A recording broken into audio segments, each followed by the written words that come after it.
Anyway, I'm supposed to introduce myself, so I'll dispense with that since most everybody here knows me. Last year I was afflicted by hiccups, and somebody had to remind me about that because, I mean, they absolutely drove me bananas, and I mean, it was absolutely the most annoying thing that one could have. I had them for over a week, and I wanted to put a bullet in my head. And then it stopped the morning of the talk, and then it came back in the middle. And then this year I have my hip. So next year I'm trying to think of what diseases start with HI that I'm going to have a problem with. Anyway, I'm going to talk about Dr. Ugolini had mentioned age and rejuvenation, and I had questions here about, she commented on testosterone and HGH, and everybody knows those are performance enhancing drugs, and look at Barry Bonds and the skeletal changes in him, and all of these athletes that have been caught or busted taking performance enhancing drugs. And then Dr. Bree had mentioned Pletol as a drug for peripheral vascular disease, where people have an improvement in their exercise capabilities. I'm actually going to talk about the true performance-enhancing drugs today. And it's, I gave this talk a few years ago, and it was fairly well received. The whole issue, and why does ED, erectile dysfunction, why is a cardiac electrophysiologist or cardiologist talking about something like that? Because it is an important topic. It ties together arteriosclerosis, vascular disease. Every now and then it gives you an opportunity to make a joke about it. But it's a legitimate and widespread phenomena in the kinds of patients that we see. 25–30% of men over the age of 40 have this problem on a regular basis. Why was I the one that picked this topic, got this topic? I'm not really sure. I mean, typically people with experience in a particular area want to talk about it, and I have no experience with this, but I can read a lot. So the one thing that we want to, can I advance this myself, or what we need to understand is the physiology of an erection. And when men take these medications, they don't walk around erect. They don't walk around with the capability to perform. Something has to happen. There has to be some physiology that precedes that. And essentially the normal physiology of an erection is that there is physical and emotional stimulation, and the brain sends a signal to the nerves in the pubic region, and then those nerves ultimately allow for the development of nitric oxide, which then activates another chemical that attaches to the cell and converts within the cell to cyclic GMP. Now, all of this does is increases blood flow through the blood vessel. In fact, that's how Viagra was initially discovered. Back in the mid-90s, a friend of mine was working for Pfizer Pharmaceuticals, and he told me, hey, you need to look into this, you need to buy stock. We're going to come out with this drug called Viagra, and it's a blockbuster, and so forth and so on. I said, well, what is it? And he says, well, they're developing it in Europe for heart patients, but they found out that it has this side effect. And so the history behind Viagra and these ED meds is that they were giving them to men with atherosclerosis, with coronary artery disease, and they were trying to determine if this drug improved their exercise capability, how far could they walk without getting chest pain. And whenever these new drugs are actually evaluated, there's a whole list of things that they ask the patient and whoever else, and they ask the patients after trying these medications, did they have any side effects? And more often than not, it was the wife that was smiling, going, yeah, there's a side effect. and then some light bulb went off, and they discovered that the methodology of Viagra was they have the side effect of men who, with diabetes, with hypertension, with atherosclerosis, who had not had erections, now having these erections. So basically, when you look at it, nitrous oxide is released by the nerve endings, and guanylate cyclase goes to attaches to the cells, and within the cell forms cyclic GMP, which increases blood flow, and then the increased blood flow allows the blood flow into the penis, into the corpus cavernosum, to cause the erection. Now, what allows the erection to resolve, to go away, is an enzyme called phosphodiesterase inhibitor, which changes this back to GTP, because otherwise you would have this never-ending erection that they talk about. If your erection lasts more than 4 hours, call your doctor. You've heard that one. I don't know what the heck I'm going to do. I mean, I actually asked a friend of mine who's a urologist, and I said, "What do you do in those situations?" And he says, "We drain the blood out." And I said, "How do you do that?" He says, "With a big needle." I said, "Damn, you come at me with a big needle? Yeah, that's going to make my erection go away for sure." So that's the normal physiology of an erection. So what you have is because of age, because of vascular disease, because of hypertension, because of diabetes, men who have ED have a problem with delivering enough nitric oxide locally. Locally meaning in the pubic region to the pubic arteries. And when the nitric oxide levels are down, guanylate cyclase levels are down, and so all of this is down, and so the ability to dilate the blood vessels are reduced. And so by increasing, or rather the way Viagra and drugs of its type work, it works on this area right here, the phosphodiesterase. It is a phosphodiesterase inhibitor. So by getting rid of the phosphodiesterase, you keep more of this around, so that you have more of this increased blood flow. Is that clear? Have I confused everybody? So bottom line is that you want to get rid of this so that you have more of this to increase blood flow. That's how these drugs work. They are phosphodiesterase inhibitors.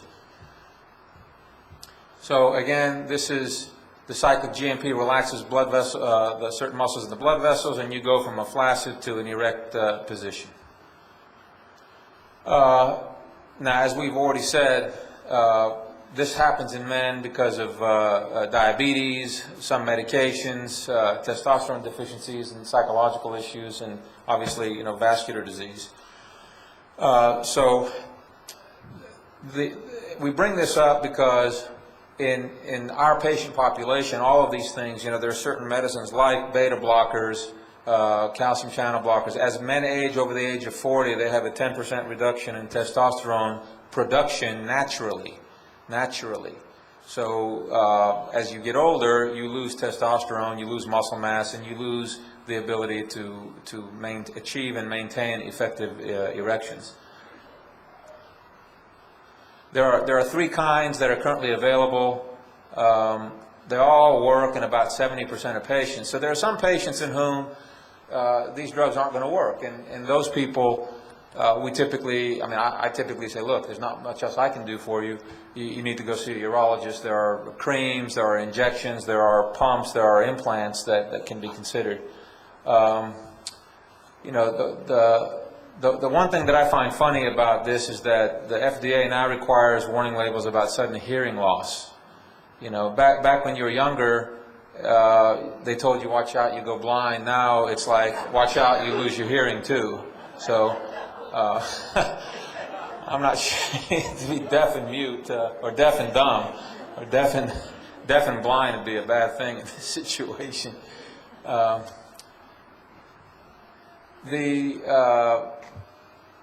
Viagra is a short-acting drug, lasts between 1 and 4 hours. If you're going to eat it, if you're going to take it, you got to be careful. If you eat fatty foods in advance, you better, it's going to compete with absorption.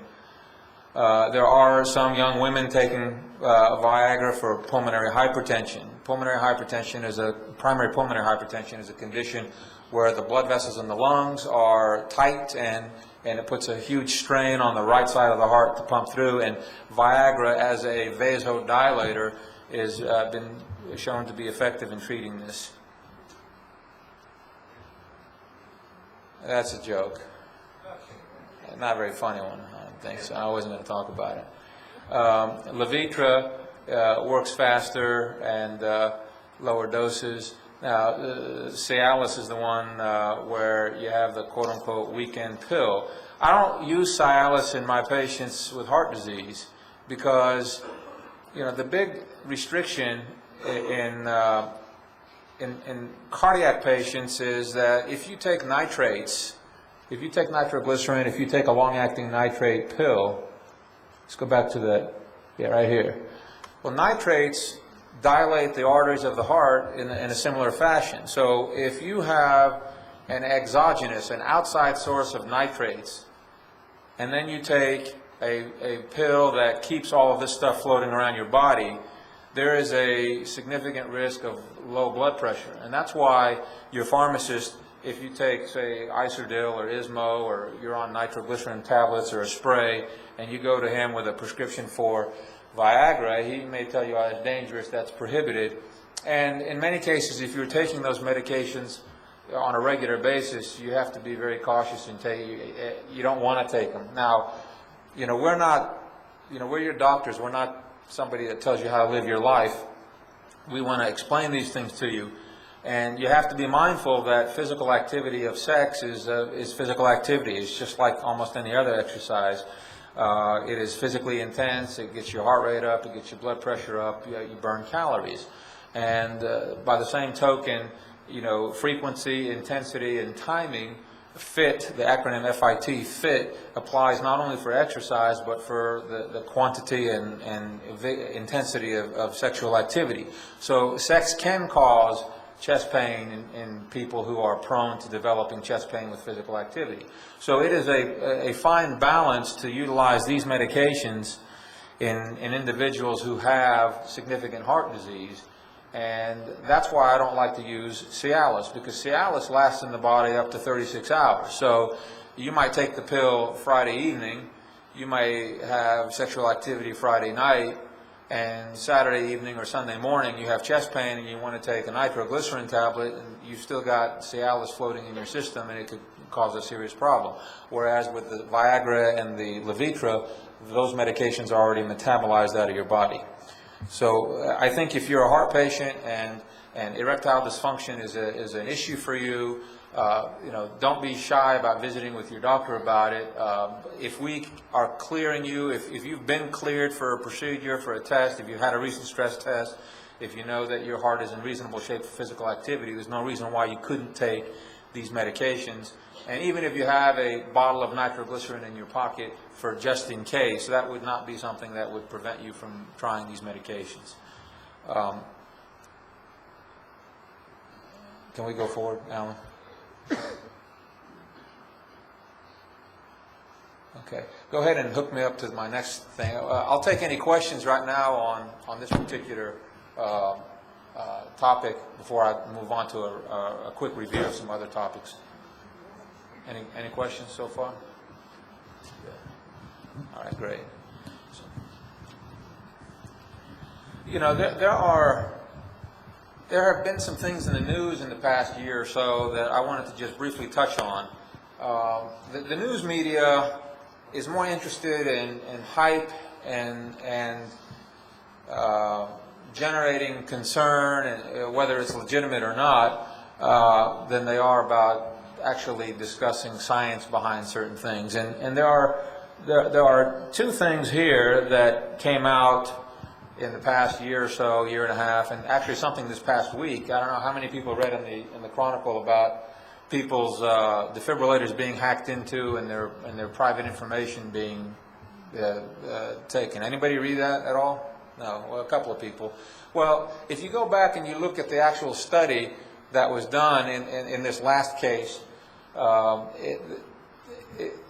some engineers, some electrical engineers tried and were successful in doing reverse engineering to actually program a defibrillator without having a company-approved programmer. And if you read the article in the Associated Press, it makes it sound like some guy driving down your street could get all the data about you, your bank account, your social security number, and all that stuff by driving by, you know, your house and using some kind of scanner that he builds in his garage. I mean, that's the difference in the reality versus what was published in the newspaper. So it's really a myth to think that your data in your device, which is very limited anyway, is going to be hacked. You're at much greater risk for somebody stealing your identity and stealing your information by improperly disposing of your mail. You know, I mean, you get solicitations all the time for this credit card or that credit card, and most people just toss those in the mail. And you know, I think that personally, I take all mine out and I shred them. But I think you're at much greater risk for that kind of invasion than you are from somebody hacking into your pacemaker or your defibrillator and getting that data. But this is an example of how the news media will just take a topic and give you an alarmist position. And a couple of these actually came out, one recently, and then the drug-eluting stents about a year and a half ago. How many people were concerned about Vytorin? Okay, there's a few people here who take it, and there was a big article in the newspaper, and actually a big response by one of the companies about not to worry about Vytorin. Well, the story came out. Go ahead, next page, or next slide. The story came out because of the ENHANCE trial. Now, the ENHANCE trial looks at it's an imaging study. It's an imaging study, and what they did is they evaluated the thickness of the arteries of the carotid artery. The carotid artery and disease in the carotid artery is a surrogate for disease elsewhere in the body. And so what they wanted to do is they wanted to look at Vytorin,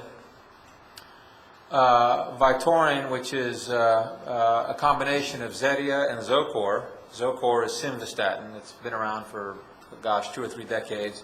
Highly effective and safe statin. And Zetia. Zetia is a drug that blocks the absorption in the gut of dietary cholesterol.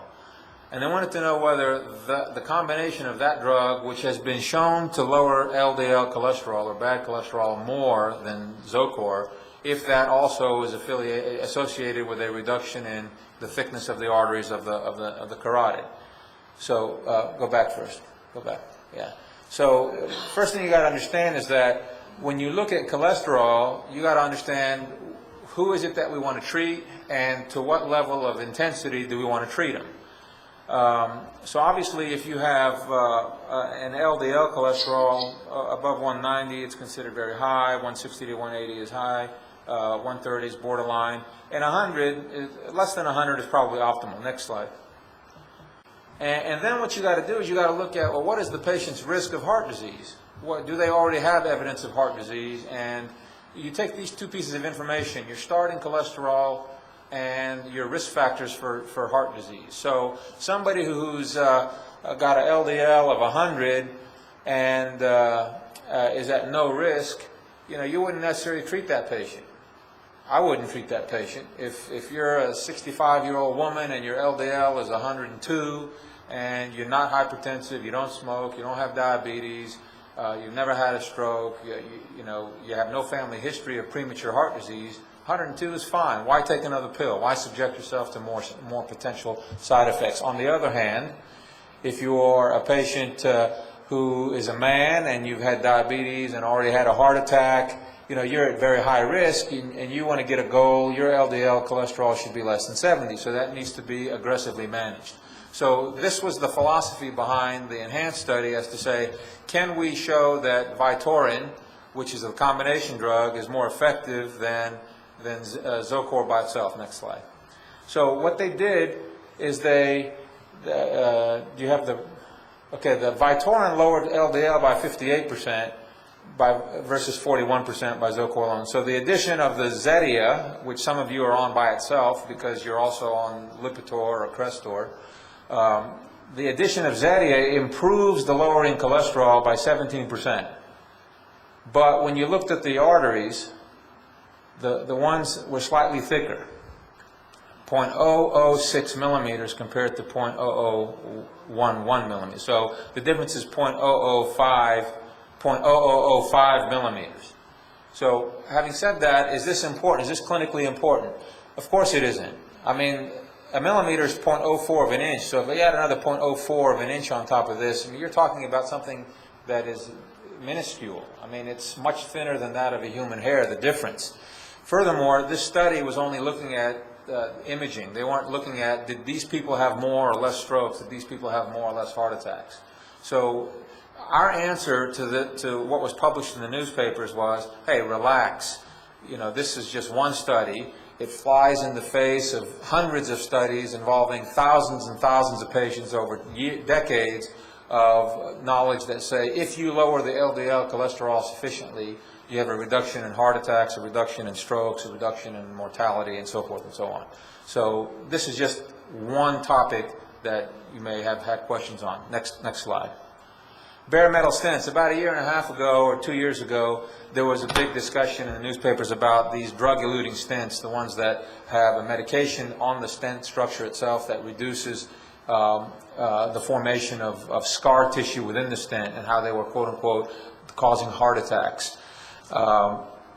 In fact, what was discovered was at that time, people were stopping the Plavix. They were changing the antiplatelet therapy, the duration of antiplatelet therapy, too early. What we didn't know at that time is that if patients were taking a drug-eluting stent, that they should probably be on Plavix and aspirin for a full year.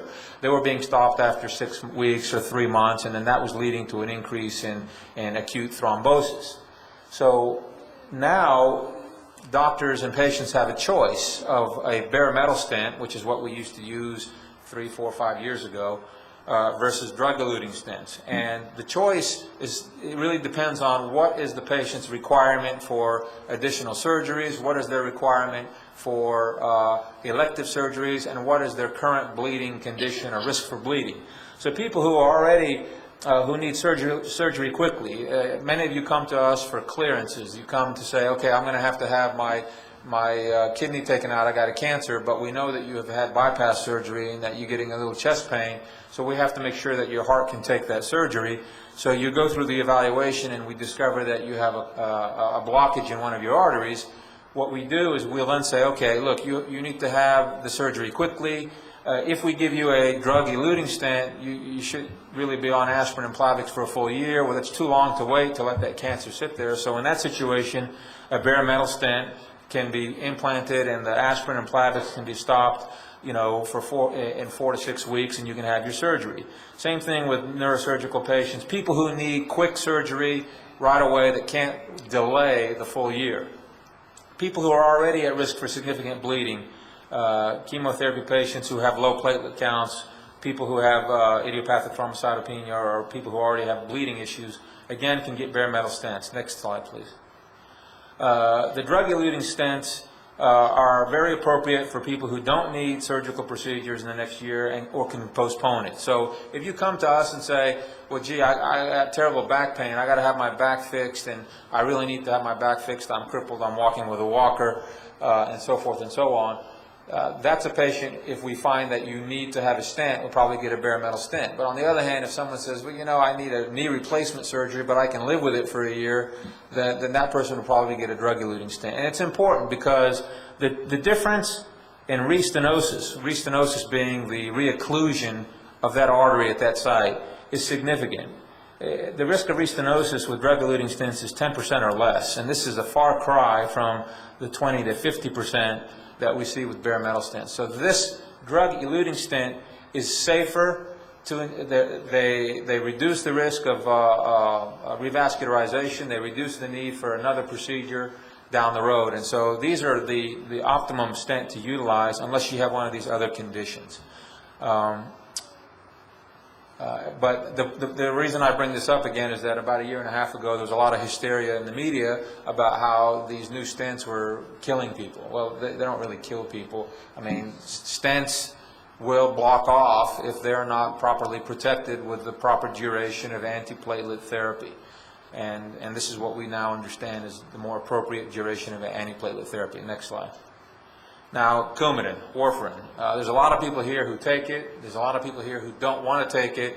And there isn't a single doctor here that wants to keep on managing it. And so we look for the day where we can just give a pill and not worry about it. But Coumadin is an important drug in some patients. And it's not a drug that we prescribe without significant forethought. And it's not a drug that a patient should take without considering thoughtfully the options of taking Coumadin versus other options. There are patients who've had valves, there are patients who've had strokes despite aspirin, and there are patients who have blood clots in their legs or a blood clot that traveled to their lung that need to take Coumadin. Now, with mechanical valves, you have to be on Coumadin all your life. Strokes and DVT and pulmonary embolism, strokes typically for the remainder of your life unless you have a reason not to be on Coumadin. And for DVT and pulmonary embolism, usually 3 to 6 months, unless you've had a DVT and or a PE, despite having a therapeutic level of Coumadin, or what we call the INR. The biggest problems that I run up against on a regular basis is patients who have atrial fibrillation. Patients who are over a particular age, who have certain risk factors for stroke. Atrial fibrillation in young, healthy people with a normal heart under the age of 60, 65, the risk of stroke is about 1% a year. It's not zero, it's about 1% a year, but the risk of Coumadin therapy is about the same. So those patients, it's considered to be basically a wash, and aspirin is typically recommended for those patients. On the other hand, these risk factors begin to increase the annual risk of stroke. So if you have heart failure, if you have blocked arteries, if you've got diabetes or hypertension or hypertrophic cardiomyopathy, or if you're over 60 for a man and over 75 for a woman, or if you had a previous stroke that's not due to carotid disease, then each one of these independently increases your risk factor for a stroke. And so the more of these risk factors you have, the higher your annual risk of stroke is. Next slide. So if you look at the rate of stroke, it varies with age. So as you get older, just based on age alone, if you're in your 80s, you got a 5% chance of having a stroke. Now, I can't predict if that stroke is going to be something mild and reversible in a couple of days, or if it's going to leave you, wearing a diaper and drooling out the side of your face. Nobody can predict that, but the point is that you have to give it consideration. What is my chances? What are my risk factors, and what can I do to improve it? Next slide. So if you go back and look at the major risk factors for stroke, they are hypertension, heart failure, diabetes, and this is called the CHADS-2 score. So if you start adding these up, the more points you have, the bigger risk you have. And so this is the kind of thing that I talk to you all about. I've given many of you a big 27-page document that summarizes the science behind taking Coumadin or not, because it's like, to me, it's like surgery. You have to know the pros and cons, and you have to make a decision. And I think most of the doctors in the practice look at it the same way. It's ultimately up to you. You have to know what your risk is before you start the drug, and what your risk is after they start the drug. So if you have a risk of 10%, and on Coumadin it drops it to 3%, because that's about the risk reduction, it's about 70%, then you might say, well, that's a big difference, I want to take the drug. But if you have a risk of 3%, and taking an aspirin will drop it to 2%, but taking Coumadin will drop it to 1%, you might decide, I'll just take the aspirin. So these are the kind of mental calculations that you have to make, but you have to make those things with all the proper information. So Coumadin it's a difficult drug for people to take. It's a pain in the rear to get to get it checked. It can be affected by a lot of medications. It can be affected by your diet, and so there are a lot of things that you need to learn and understand about Coumadin before you accept the therapy. And then obviously it has to be carefully monitored. So do I have anything else? Next slide. That's it. So anyway, I wanted to just touch base on those three topics in addition to the performance-enhancing drug about the Viagra before we moved on with this to generate any questions.